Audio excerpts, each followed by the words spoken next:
Karale sir भाषाले भारी वाटते मला त्यांचे. आक्रमक बोलतात, लढतात आणि भ्रष्टाचार झाला तर तुमच्या बरोबर ते प्रामाणिकपणे तिथं राहतात. काल परवा वर्ध्यामध्ये मोठं आंदोलन अशा पद्धतीचे एमपीएससी विद्यार्थ्यांच्या पाठिंब्यासाठी आणि टीईटी परीक्षाचा पेपर जो फुटला यासाठी कराळे सर तिथं विद्यार्थ्यांबरोबर उतरले होते. त्यांचं मी मनापासून छत्रपती संभाजीनगरच्या या सर्व विद्यार्थ्यांच्या वतीने या ठिकाणी आभार व्यक्त करतो. त्याच्याच बरोबर आशिष मगर सर असतील, रविकांतजी तुपकर असतील, माजी आमदार सुनीलजी भुसारा असतील, बाबासाहेबजी शिंदे सर असतील, त्रिशूलजी पाटील असतील, शिवराज भाऊ मोरे असतील, त्याच्याच बरोबर इतरही सर्व जे आपल्या या समितीचे पदाधिकारी प्रमोद पाटील, संग्रामभाऊ सूर्यवंशी, किरणजी निंबोरे, सर्वच मान्यवर मला या ठिकाणी बोलवलं त्यासाठी मी मनापासून आपल्या सगळ्यांचेच आभार व्यक्त करतो. आणि तुम्ही बोलवलं नसतं तरी मी इथं आलो असतो.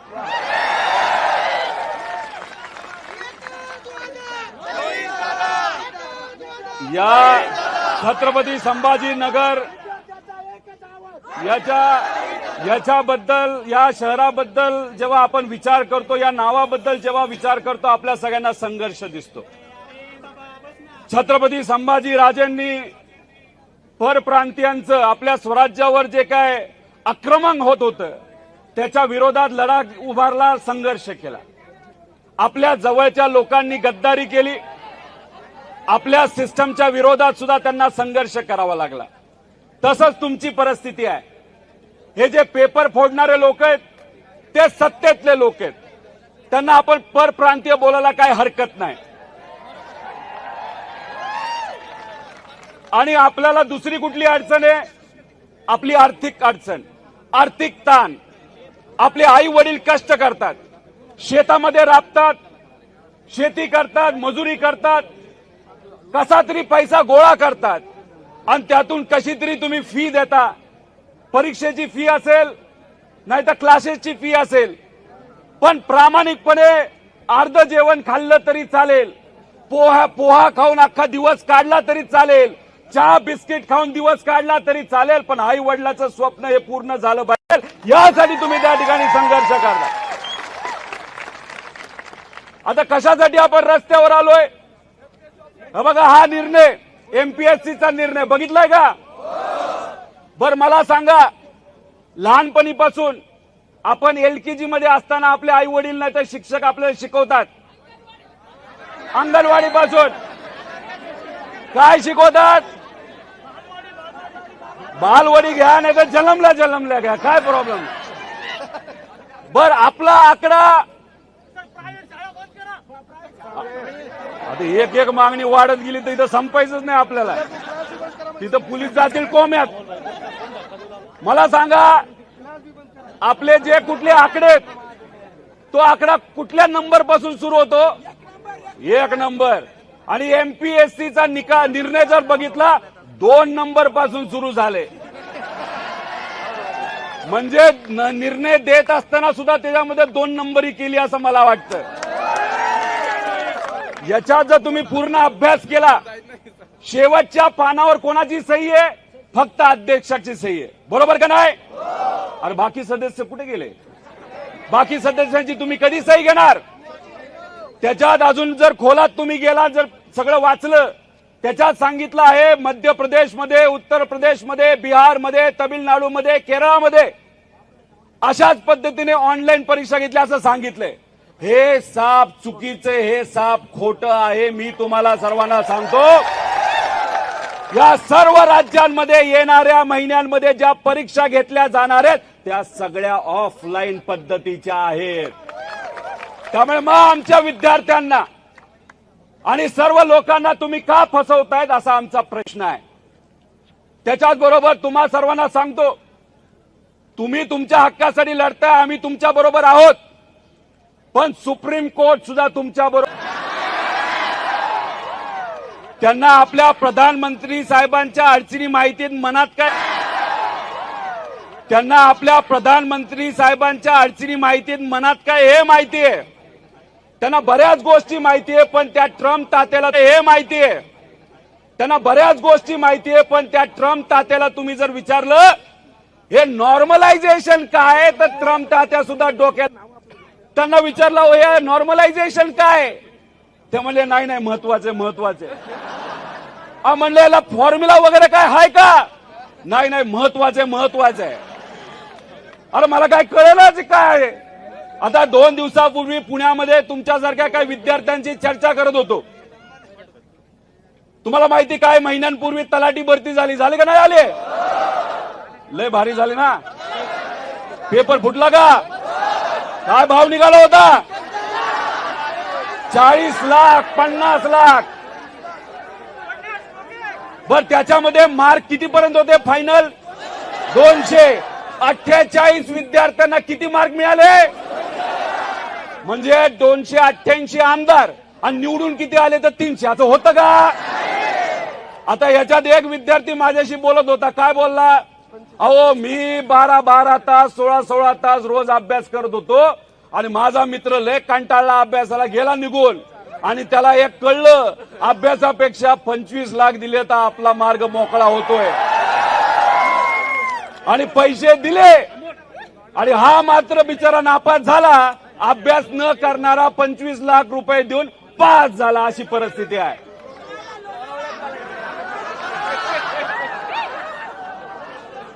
हे का ठेवलं गेलंय तुम्हाला सांगतो. नॉर्मलायझेशन त्याच्यामध्ये आपल्याला कन्फ्युजन व्हावं. तुम्ही जर बघितलं असेल, एक मुलगा मला बोलला, मी अभ्यास करायचो कितीतरी तास, मी तिथं लायब्ररीमध्ये बसायचो, मला मार्क पडले 92 आणि नॉर्मलायझेशनली ते झाले 110, आणि माझा भाऊ पुस्तक सुद्धा उघडत नव्हता, तो बसायचा दुकानावर, आणि वेळ आहे म्हणून दिली परीक्षा, त्याला मिळाले 80, आणि नॉर्मलायझेशनच्या नंतर तो गेला 160च्या पुढे. काय जेव्हा तुम्ही ओएमआरच म्हणतात ना, त्या परीक्षेमध्ये ब्लॅक अँड व्हाईट असतं सगळं, बरोबर का नाही, त्याच्यात कुणी गंडवागंडवी करू शकतं का. गेल्या 25 वर्षामध्ये एमपीएससीचा एक तरी पेपर फुटलाय का. आणि मग तशा पद्धतीने त्या ठिकाणी जर तुमच्यावर अन्याय झाला तर तुम्ही तुमचा कागद आन्सर शीट घेऊन कोर्टामध्ये जाऊ शकता, आयोगामध्ये जाऊ शकता, जाता का नाही जाऊ शकत. पण मग काय त्याला पर्याय काढून यांनी नॉर्मलायझेशनचं एक मोठं काहीतरी कॉन्सेप्ट आणले, आणि मग त्याच्या मागे लपून ज्या लोकांकडनं पैसे आलेत, ज्या लोक आपल्या विचाराचे आहेत, अशा लोकांना आत घेतलं जातं, दाखवलं जातं की नॉर्मलायझेशन झाल्यामुळे त्यांना जास्त मार्क पडले. अन्यायकारक आहे का नाही, आहे का नाही सांगा मला तुम्ही सांगा. जर पैसे देऊन एखादा अधिकारी माणूस झाला तर उद्या एखादा गरीब शेतकरी मजूर सामान्य व्यक्ती त्या अधिकाऱ्याकडे गेला, फुकटात सेवा देणार आहे का, पैसे घेणार का नाही घेणार. मग हे फक्त विद्यार्थ्यांची लढाई नसून सिस्टम मध्ये पैसे देऊन जे कोणी अधिकारी होतात त्यांच्या विरोधातली ही लढाई आहे. त्यासाठी ही लढाई अतिशय महत्वाची आहे. तुम्ही बघत असाल एका आमदाराची किंमत किती, एका किंमत किती. बर एवढे पैसे तुमच्याकडे आहेत ना, तुमच्याकडे नाही हो, सरकारकडे आहेत, नेत्यांकडे आहेत. मग आमच्या विद्यार्थ्यांकडनं 1000 रुपये घेण्याचं कारण काय. अहो मला एक मुलगा म्हणाला, एमपीएससीच्या मी 10 परीक्षा दिल्यात, 10 परीक्षाच्या 10 पेपर मी पास झालो, पण मी सरळच्या 12 परीक्षा दिलोय, एक सुद्धा पास झालो नाही. आणि याच्यात तो म्हणाला 12 ते 13,000 रुपये आम्हाला द्यावे लागले. तुम्ही 10वी 12वी देऊन आलेला आहात का नाही आलेला आहात. बर 10वीचे पेपर जेव्हा घेतात 10-12 लोकांचे, नाही तर 12वीचे घेतात ते काय ऑनलाईन घेतात का. म्हणजे त्याचा अर्थ तुम्हाला शाळा खोल्या देतात, बेंच देतात, वर्ग खोल्या देतात, आणि अख्ख्या महाराष्ट्रामध्ये एकदाच परीक्षा होती का नाही. मग 10-12 लाखाची ती परीक्षा होती, 12वीची होती. युपीएससीची परीक्षा 8 लाख विद्यार्थी त्याच्यासाठी बसतात, ती होती. आणि मग इथं तुम्ही कारण काय देता की नाही काय आहे ते प्रॉब्लेम होतो, पेपर फुटतो म्हणून आम्ही ऑनलाईन करायला चाललेलो आहोत. आता मला सांगा, कम्प्युटर लॅब असणाऱ्या असे किती क्लासेस आहेत, कमी आहेत का नाही. मग आता समजा एका पेपरला 100 प्रश्न असतील, आणि तुम्हाला समजा तिथं बघितलं तर 50 परीक्षा घ्यायच्या झाल्या तर किती प्रश्न काढावे लागतील? 5000 प्रश्न. त्याच्यात समजा एका सत्रामध्ये नाहीतर एक जे तुमची समजा 7ची बॅच असेल 9ची बॅच असेल त्याच्यामध्ये एका प्रश्नामध्ये गडबड झाली तर अख्खे मागचे लोक तिथं अंडे होऊ शकतो का नाही होऊ शकत? आणि तुम्ही आता जेव्हा ऑफलाईन घेता पेपरवर काय लिहिलंय ते समोरासमोर दिसतं. ऑनलाईन गेल्यानंतर तुम्हाला पुढच्या पेजवर जावं लागतं आणि विसरला तर परत मागच्या पेजवर जावं लागतं. त्यात तुमचा जास्त वेळ जातो. तर हे जे काय हे आपल्याला थांबवलं पाहिजे. त्याचं कारण असं आहे की सरकारमध्ये बसणाऱ्या काही लोकांना याच्यातून भ्रष्टाचार करायचा आहे, याच्यातून पैसा खायचा आहे आणि हे कुठेतरी आपण सर्वांनी आणून पाडायचं. तुम्ही त्यांच्या ह्याच्यामध्ये दिलेल्या एका लिंकवर गेलाय का? कुठं जाती ती लिंक? TCS ला जाते. आता मला तुम्ही सांगा, विद्यार्थ्यांची परीक्षा पेपर तुमचा TCS बरोबर तुमचा कॉन्ट्रॅक्ट आधीच झालाय आणि TCS ला ताकद देण्यासाठी, TCS ला पैसे देण्यासाठी ही परीक्षा जर तुम्ही ऑनलाईन पद्धतीने आमच्यावर लादत असाल तर आम्ही सुद्धा मराठी माणसं आहोत, आम्ही कुठं घाबरणार नाही, लढल्याशिवाय राहणार नाही. टीईटीच्या परीक्षेचं काय झालं? 6.5 लाख विद्यार्थी बसतात. अन्याय झाला का नाही झाला? त्याच्यामध्ये सुद्धा पेपर फुटला. दुर्दैव असं की काही लोकांनी मला सांगितलं की मंत्री महोदयांना सुद्धा माहित नव्हतं पेपर फुटला. त्याचं कारण असं आहे त्यांच्या खात्यामध्ये त्यांना कुठंच अधिकार नाहीये. दुसरीच लोक त्याच्यामध्ये तिथं लक्ष देत आहेत. त्यामुळे आपल्याला टीईटी पेपरला बसणारे आमचे जे पुढचे सर्व शिक्षक आहेत त्यांच्या आपल्याला राहायचं का नाही राहायचं? पण टीईटी वाल्या सगळ्या विद्यार्थ्यांना मला सांगायचंय, MPSC परीक्षेसाठी हे जे सर्व विद्यार्थी लढतायत त्यांच्या पाठीमागे तुम्ही राहणार का नाही राहणार? बरं, आपले काही विद्यार्थी नीट परीक्षेसाठी बसतात, तिथे पेपर फुटतो, त्यांच्या पाठीमागे तुम्ही सर्वजण संघटित राहणार का नाही राहणार? कारण का ही लढाई तुमची आहे, आपल्या सगळ्यांची, आणि आपण सर्वजण विद्यार्थी म्हणून या सर्वच विद्यार्थ्यांच्या पाठीमागे त्या ठिकाणी राहिलो तर नक्कीच कुठं ना कुठंतरी आपल्या सर्वांना यश मिळण्याशिवाय राहणार नाही. आता आज इथं आंदोलन झालं, नंतर ही कृती समिती आपल्या सर्वांना मार्गदर्शन करेल पुढचं आंदोलन कुठे. पण मला असं वाटतं त्याच्या आधी एक स्टॉप आपण पुण्याला घेऊया ना. आता वारी कधी संपती पुरी? 24 पेपर आहे. 12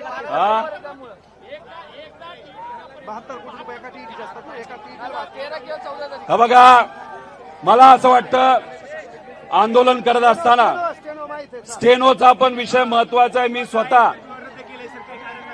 राधा मॅडमला भेटलो होतो, बोललो होतो, मंत्र्यांना भेटलो. त्यांनी जो युक्तिवाद मला दिला, त्यांनी मला सांगितलं काय झालंय, आर्टिफिशियल इंटेलिजन्स आलेलं आहे. आता फोनवर बोललं तरी टायपिंग होतं, मग टायपिस्टची काय आपल्याला जरूरत आहे असं त्यांनी मला सांगितलं. पण त्यांनी काही सांगितलं तरी मी तुम्हाला आश्वासित करतो, तुमच्या सर्वांसाठी आम्ही लढणार आणि जिंकणार सुद्धा. 5 दिवसापूर्वी मुख्यमंत्री साहेबांना भेटलो तुमच्या विषयासाठी. ऑफलाईन परीक्षा घेण्यात यावी, ऑनलाईन घेऊ नये. चर्चा बरीच झाली. शेतकऱ्यांचा मुद्दा होता. त्याच्यानंतर मी त्यांना म्हणलो, साहेब विद्यार्थ्यांचा विरोध आहे, सर्व विद्यार्थी एकत्रित आलेले आहेत की कृपा करून तुम्ही ऑनलाईन घेऊ नका, तुम्ही ऑफलाईन घ्या. त्यांनी मला सांगितलं तुम्ही बोलत असाल आणि विद्यार्थी बोलत असतील तर आम्ही सकारात्मक आहोत. मला फक्त जाता जाता एकच सांगायचंय, राजकीय लोक जेव्हा म्हणतात ना सकारात्मक, त्याच्यावर अजिबात विश्वास ठेवू नका. पण गेल्या काही दिवसांमध्ये विदर्भामध्ये जिथं जिथं आंदोलन झालं, आज इथं जे आंदोलन होतंय, काल परवा लातूरमध्ये आंदोलन करण्याचा प्रयत्न केला, 140 कलम लावून टाकलं, तिथं वर्धेलाही लावलं, तरी तुमचं झालं. आता पोलीस प्रशासनाला सांगतो, पुढचं आंदोलन हे सर्व विद्यार्थी पुण्याला घेतील. तुम्हाला किती पोलीस आणायचे तेवढे आणा, तुम्हाला किती ताकद लावायची तेवढी लावा. आम्ही काय घाबरत नाही आणि आम्ही काय झुकणार. काय डायलॉग आहे ते कुठल्या तरी पिक्चरला? परत एकदा मागच्यांना विचारतो. त्यामुळे अधिकाऱ्यांशी पण आम्ही बोलतोय. एकनाथ शिंदे साहेबांबद्दल त्यांच्याशी पण बोलणं झालं आणि त्यांना पण सांगितलंय, मुख्यमंत्र्यांना साहेबांना पण सांगितलेलं आहे आणि सामान्य प्रशासनाच्या ज्या सेक्रेटरी आहेत त्यांना सुद्धा सांगितलेलं आहे की 12 तारखेपर्यंत आमची परीक्षा आहे विद्यार्थ्यांची आणि आम्ही सरकारला संधी देतो. लगेचच आम्ही आक्रमक होणार नाही. आम्ही शांततेत गोडीत सांगतो. पण आमच्या 12 तारखेच्या परीक्षा होऊस तर तुम्ही हे ऑनलाईन प्रकरण बंद नाही केलं तर मग सगळंच संपेल तुमचं. तुम्हाला परवडणार नाही. आणि इथं आम्ही भूमिका घेत असताना कुठेही राजकीय भूमिका घेत नाही. आम्ही तुमच्या बरोबर फक्त तुमचे कार्यकर्ते म्हणून याच्यामध्ये सहभाग तिथं घेत आलेलो आहोत. आणि राजकारण इतकं वंगाळ झालंय काय सांगू तुम्हाला. अजितदादा म्हणायचे हे जे नेते आहेत ना, आज इथं असतो नंतर तिथं असतो.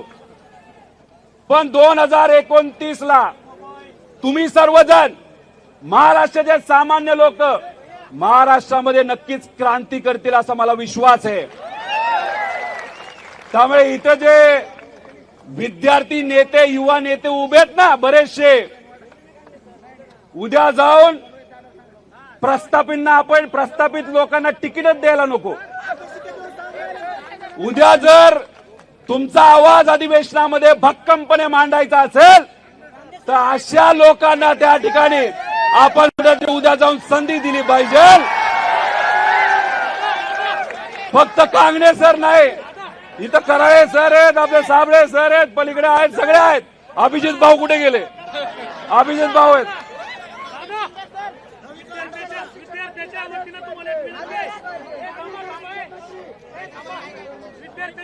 तुम्हाला एक विनंती आहे. एमपीएससीनं जो आदेश काढलाय तर तुम्ही आता फाडा. एमपीएससीनं जो आपला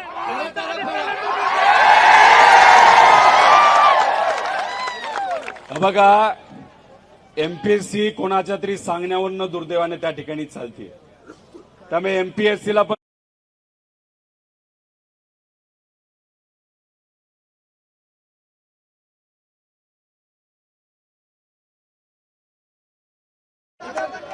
कारण का वनरक्षक सगळेच रे बाबा, सगळेच. त्यामुळे तुम्ही बघा, हे असंच ऑनलाईन काहीतरी करायला गेले. पोलीस भरतीची लोक इथे आहेत. एसआरपीएफचा एक पेपर फुटला होता माहिती ना. हे कुठला तरी क्लास कुठला काढला काय माहित. 75 सगळे क्वेश्चन, 85% सगळे तिकडचेच प्रश्न. काय असेल ते तो फुटला. तलाठी फुटला. आता पुणे महानगरपालिकेचा जेईचा पेपर फुटला. अरे किती म्हणजे काय झाले. हे सरकारच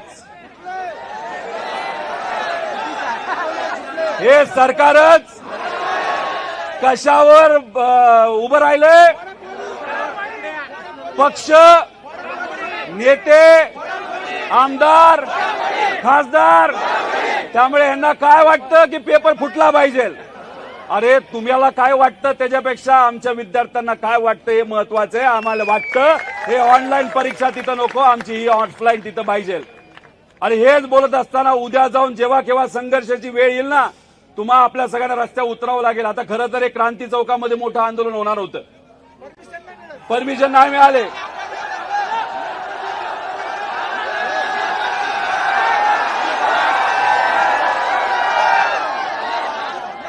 थांबा ना, कांगणे सरांनी काय सांगितले. ये तो झाकी काय, ये तो झाकी है, ये तो झाकी है. कारण का 12 तारखेला तुमचा पेपर आहे.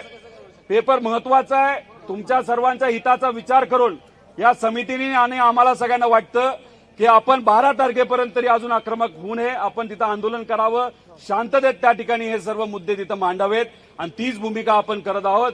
पोलीस प्रशासनाचे मी मनापासून आभार व्यक्त करतो. हा अरे बाबा सगळं माहितीये. काल परवा 3 दिवस झालं पोलीस अधिकारी लायब्ररीमध्ये जात आहेत आणि धमक्या देत आहेत. म्हणजे आम्हाला ईडीची धमकी दिली, आम्हाला सीबीआयची धमकी दिली आणि बिचारा लायब्ररीच्या मालकांना आणि आमच्या विद्यार्थ्यांना तुम्ही धमकी काय देता ते सेल्स टॅक्स आणि इन्कम टॅक्स. काय घाबरू नका, कुणी काय करू शकत नाही. आम्ही पंढरपूरला आंदोलन केलं, आम्हाला परवानगी नव्हती. आंदोलन झालं का नाही झालं? बरीदा छत्रपती संभाजीनगरमध्ये शेतकऱ्यांचं आंदोलन, परवानगी नव्हती, झालं का नाही झालं? हे आंदोलन झालं का नाही झालं? आता उद्या आर्मी आणा नाही तर काही करा, आम्ही कोणालाच घाबरत नाही. आम्ही आंदोलन करणार म्हणजे करा. त्यामुळे सोशल मीडियावर जेवढं जास्त तुम्ही व्यक्त व्हाल तेवढं आपल्या सर्वांसाठी अतिशय महत्वाचं आहे. त्याच्याच बरोबर अजून लोकांना तुम्ही तिथं सांगा. आणि हे सर्व जे काही आपले विद्यार्थ्यांचे नेते आहेत त्यांच्या पाठीमागे तुम्ही राहा. आम्ही तुमच्या बरोबर आहोत आणि हेच एकजूट अशीच ठेवली तर विजय 100% आपला आहे. त्यामुळे विद्यार्थी एकजुटीचा हात वर करून, विद्यार्थी एकजुटीचा, विद्यार्थी एकजुटीचा. जय हिंद, जय महाराष्ट्र, जय विद्यार्थी.